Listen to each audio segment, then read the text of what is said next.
Welcome to a Fireside Reading of David Copperfield by Charles Dickens. Chapter 38, Part 1, A Disillusion of Partnership.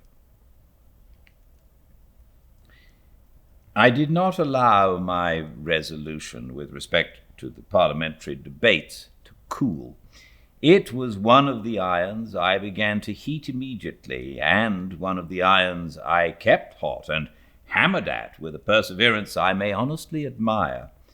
I bought an approved scheme of the noble art and mystery of stenography, which cost me 10 and 6pence, and plunged into a sea of perplexity that brought me in a few weeks to the confines of distraction.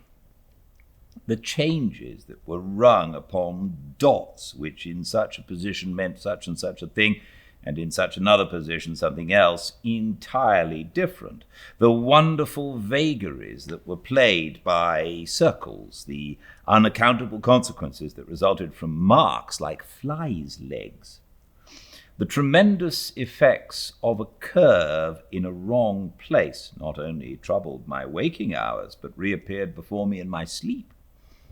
When I had groped my way blindly through these difficulties and had mastered the alphabet, which was an Egyptian temple in itself, there then appeared a procession of new horrors called arbitrary characters, the most despotic characters I have ever known, who insisted, for instance, that a thing like the beginning of a cobweb meant expectation, and that a pen and ink skyrocket stood for disadvantageous.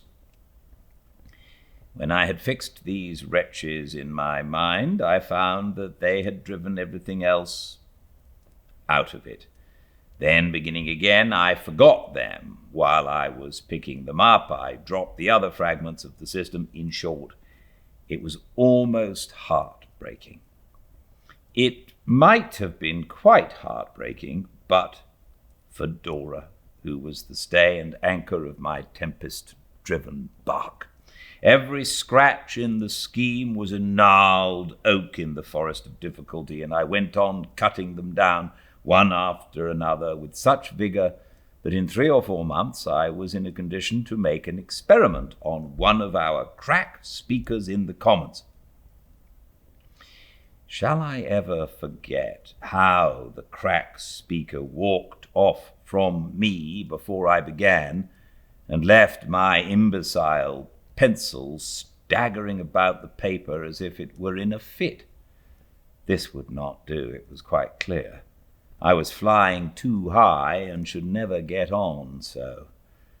I resorted to Traddles for advice, who suggested that he should dictate speeches to me at a pace and with occasional stoppages adapted to my weakness. Very grateful for this friendly aid, I accepted the proposal, and night after night, almost every night for a long time, we had a sort of private parliament in Buckingham Street after I came home from the doctor's. I should like to see such a parliament anywhere else.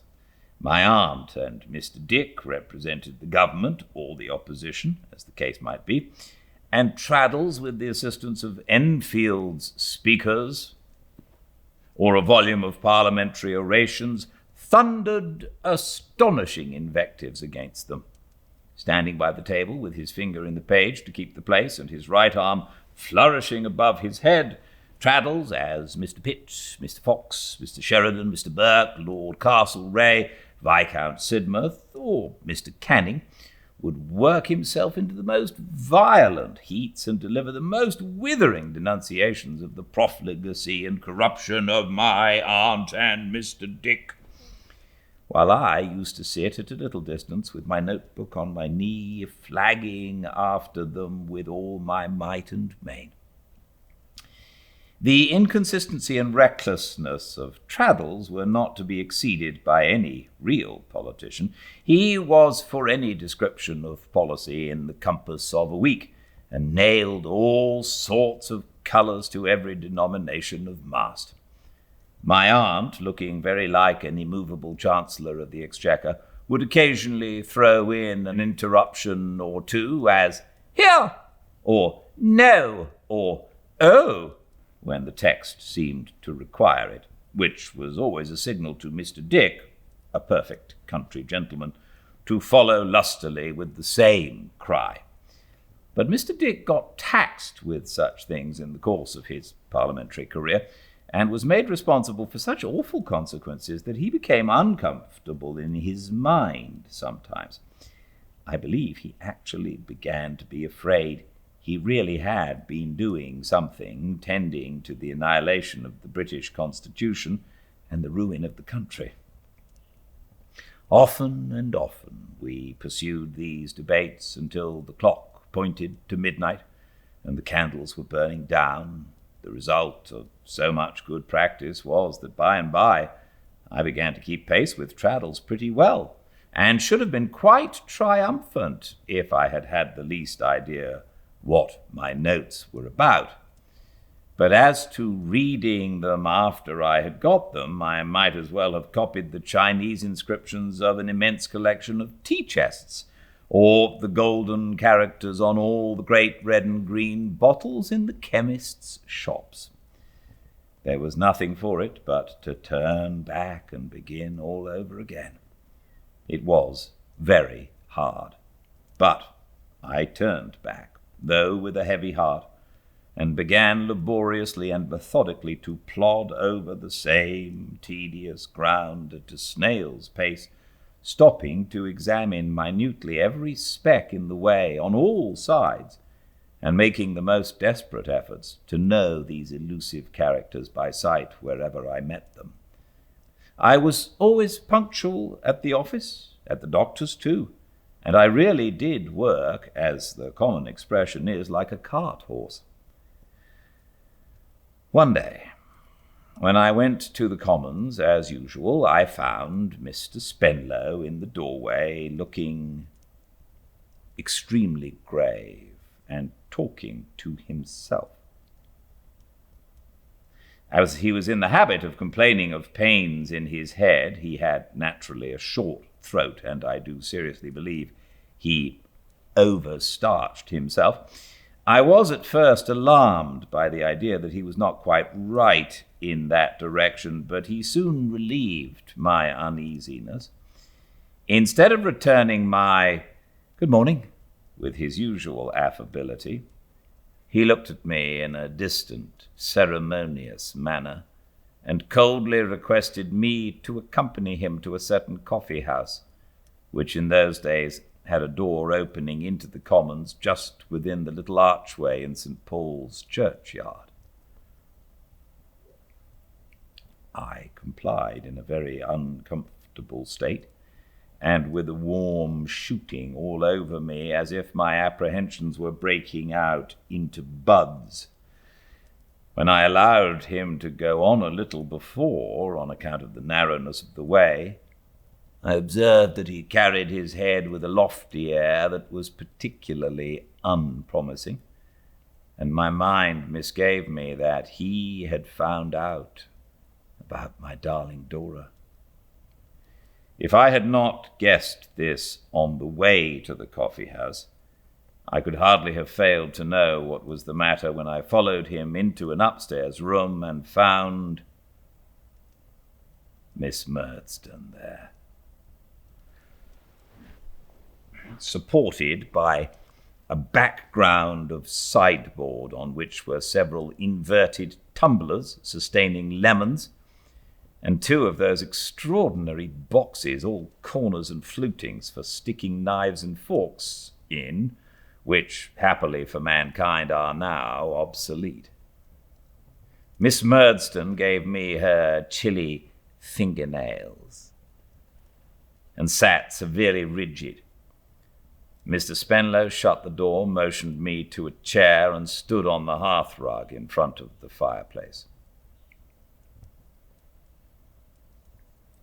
"Have the goodness to show, Mr. Copperfield," said Mr. Spenlow, "what you have in your reticule, Miss Murdstone." I believe it was the old identical steel-clasped reticule of my childhood that shut up like a bite. Compressing her lips in sympathy with the snap, Miss Murdstone opened it, opening her mouth a little at the same time, and produced my last letter to Dora, teeming with expressions of devoted affection. "I believe that is your writing, Mr. Copperfield," said Mr. Spenlow.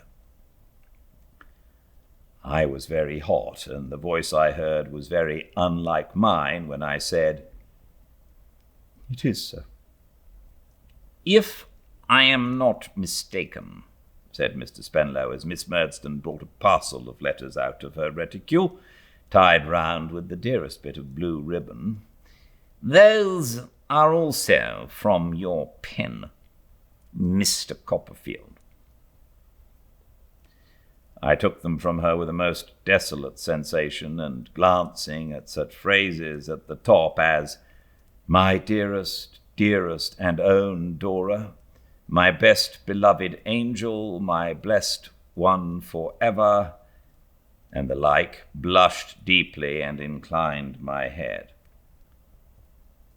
"No, thank you," said Mr. Spenlow coldly, as I mechanically offered them back to him. "I will not deprive you of them. Miss Murdstone, be so good as to proceed."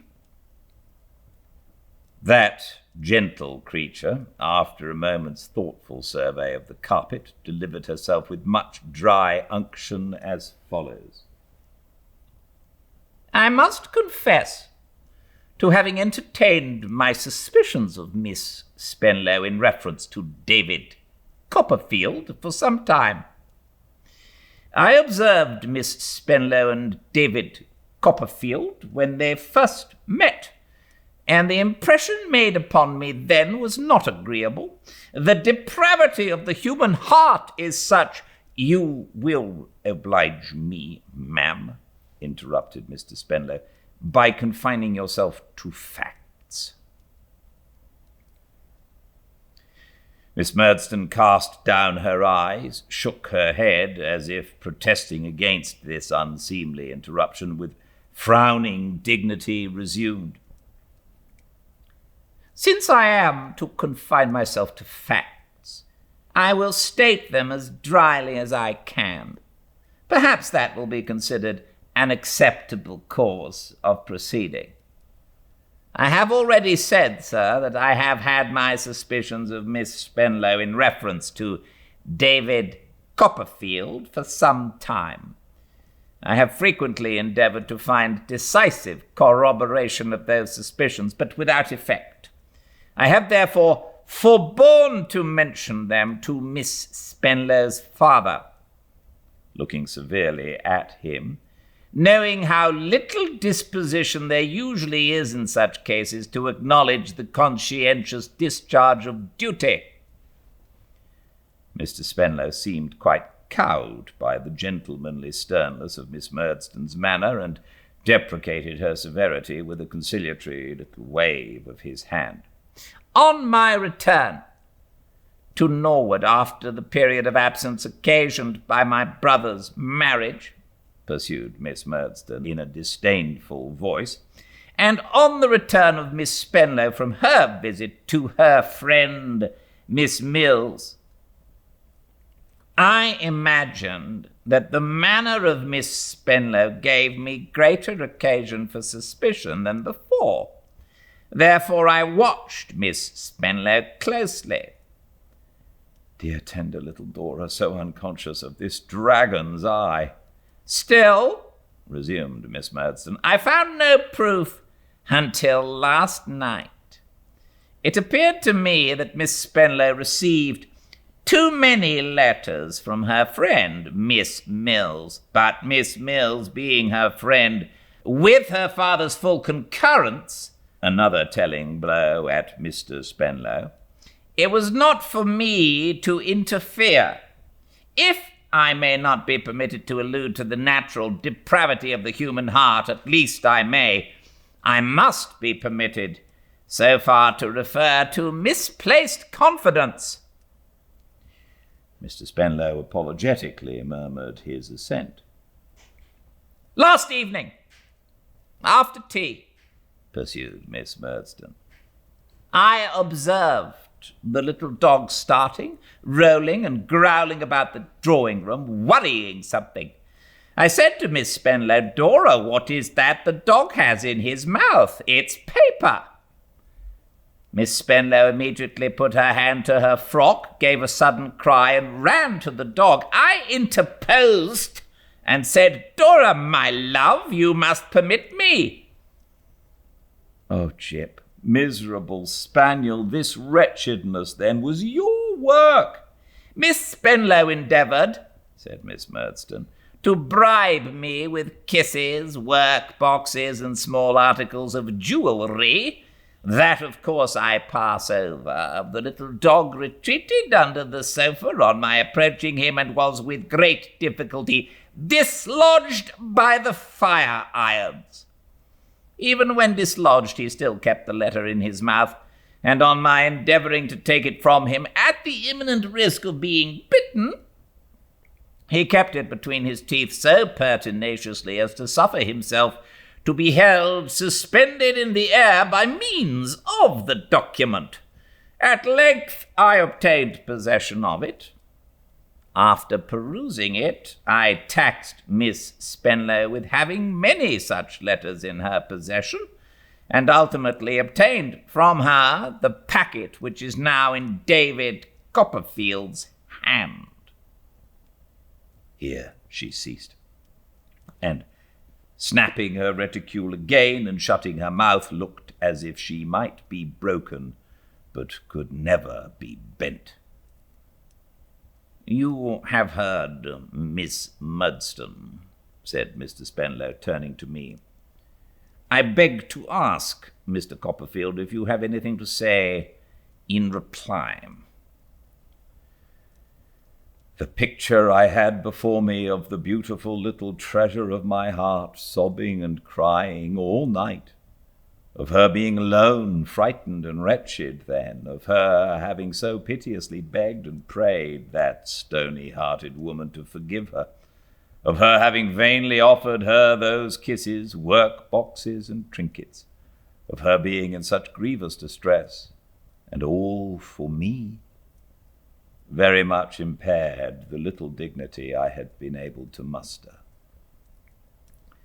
I'm afraid I was in a tremulous state for a minute or so, though I did my best to disguise it.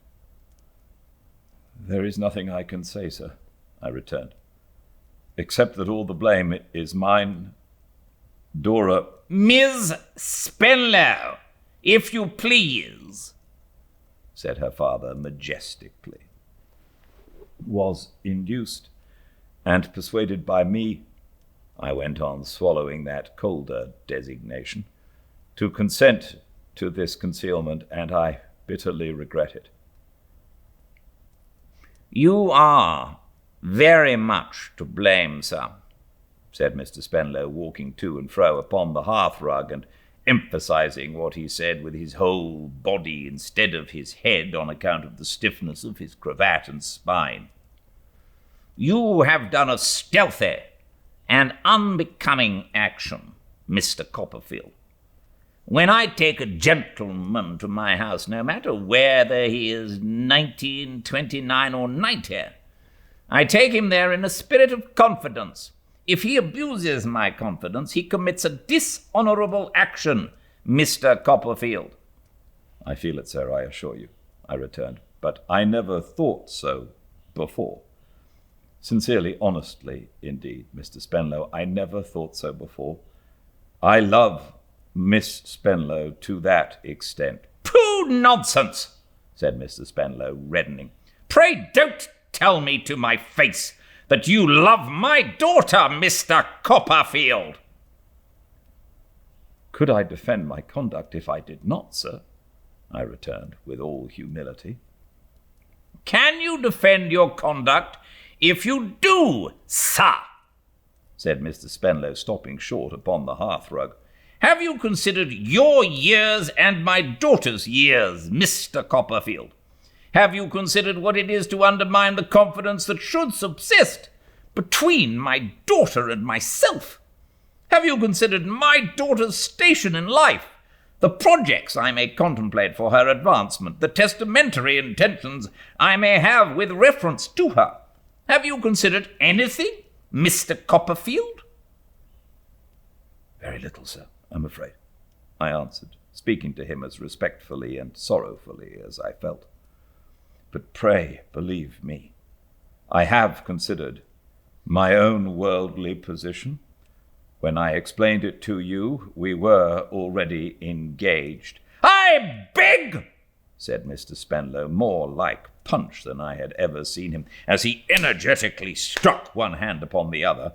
I could not help noticing that, even in my despair, that you will not talk to me of engagements, Mr. Copperfield.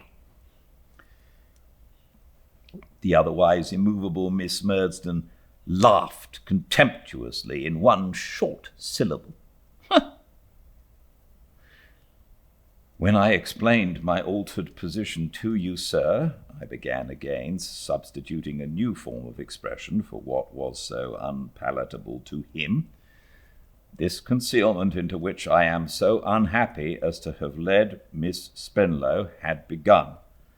Since I have been in that altered position, I have strained every nerve, I have exerted every energy to improve it. I am sure I shall improve it in time. Will you grant me time, any length of time? We are both so young, sir. You are right, interrupted Mr. Spenlow, nodding his head a great many times and frowning very much. You are both very young. It's all nonsense. Let there be an end to the nonsense. Take away those letters and throw them in the fire. Give me Miss Spenlow's letters to throw in the fire, and although our future intercourse must, you are aware, be restricted to the commons here, we will agree to make no further mention of the past. Come, Mr. Copperfield, you don't want sense, and this is the sensible course. No, I couldn't think of agreeing to it. I was very sorry, but there was a higher consideration than sense. Love was above all earthly considerations, and I loved Dora to idolatry, and Dora loved me. I didn't exactly say so. I softened it down as much as I could, but I implied it, and I was resolute upon it. I don't think I made myself very ridiculous, but I know I was resolute. Very well, Mr. Copperfield, said Mr. Spenlow. I must try my influence with my daughter. Miss Murdstone, by an expressive sound, a long-drawn respiration which was neither a sigh nor a moan, but was like both, gave it as her opinion that he should have done this at first. I must try, said Mr. Spenlow, confirmed by this support, my influence with my daughter. Do you decline to take those letters, Mr. Copperfield? For I had laid them on the table. Yes, I told him. I hoped he would not think it wrong, but I couldn't possibly take them from Miss Murdstone. Nor from me? Said Mr. Spenlow. No, I replied with the profoundest respect, nor from him. Very well, said Mr. Spenlow. A silence succeeding, I was undecided whether to go or stay. At length, I was moving quietly towards the door with the intention of saying that perhaps I should consult his feelings best by withdrawing, when he said, with his hands in his coat pockets, into which it was as much as he could do to get them, and with what I should call, upon the whole, a decidedly pious air, You are probably aware, Mr. Copperfield, that I am not altogether destitute of worldly possessions, and that my daughter is my nearest and dearest relative. I hurriedly made him a reply to the effect that I hoped the error into which I had been betrayed by the desperate nature of my love did not induce him to think me mercenary too. "I don't allude to the matter in that light," said Mr. Spenlow. "It would be better for yourself and all of us if you were mercenary, Mr. Copperfield. I mean, if you were more discreet and less influenced by all this youthful nonsense. No, I merely say with quite another view. You are probably aware I have some property to bequeath to my child." I certainly supposed so. "And you can hardly think," said Mr. Spenlow, "having experience of what we see in the Commons here every day, of the various unaccountable and negligent proceedings of men in respect to their testamentary arrangements, of all subjects, the one on which perhaps the strangest revelations of human inconsistency are to be met with, but that mine are made." I inclined my head in acquiescence. "I should not allow," said Mr. Spenlow, with an evident increase of pious sentiment, and slowly shaking his head as he poised himself upon his toes and heels alternately, "my suitable provision for my child to be influenced by a piece of youthful folly like the present. It is mere folly, mere nonsense. In a little while it will weigh lighter than any feather. But I might, if this silly business were not completely relinquished altogether, be induced in some anxious moment to guard her from and surround her with protections against the consequences of any foolish step in the way of marriage. Now, Mr. Copperfield, I hope that you will not render it necessary for me to open, even for a quarter of an hour, that closed page in the book of life, and unsettle, even for a quarter of an hour, grave affairs long since composed." There was a serenity, a tranquillity, a calm sunset air about him which quite affected me. He was so peaceful and resigned, clearly had his affairs in such perfect train and so systematically wound up, that he was a man to feel touched in the contemplation of. I really think I saw tears rise to his eyes from the depth of his own feeling of all this. But what could I do? I could not deny Dora and my own heart. When he told me I had better take a week to consider of what he'd said, how could I say I wouldn't take a week? Yet how could I fail to know that no amount of weeks could influence such love as mine? In the meantime, confer with Miss Trotwood, or with any person with any knowledge of life," said Mr. Spenlow, adjusting his cravat with both hands. "Take a week, Mr. Copperfield." I submitted, and with a countenance as expressive as I was able to make it of dejected and despairing constancy, came out of the room. Miss Murdstone's heavy eyebrows followed me to the door.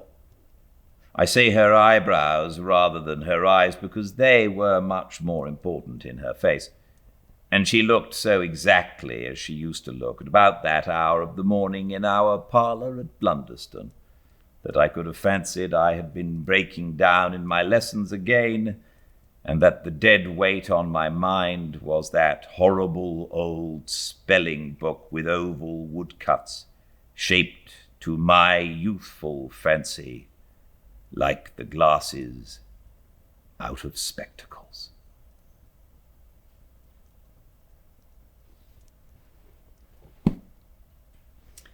Thank you so much for joining me. That was the first part of Chapter 38, the second part tomorrow, same time and place. I do hope you can join me, 5 Pacific live at Fireside Reading on Instagram. All the chapters uploaded to the YouTube channel where you can subscribe and comment and like if you would like to do so. until I see you all again. Good night.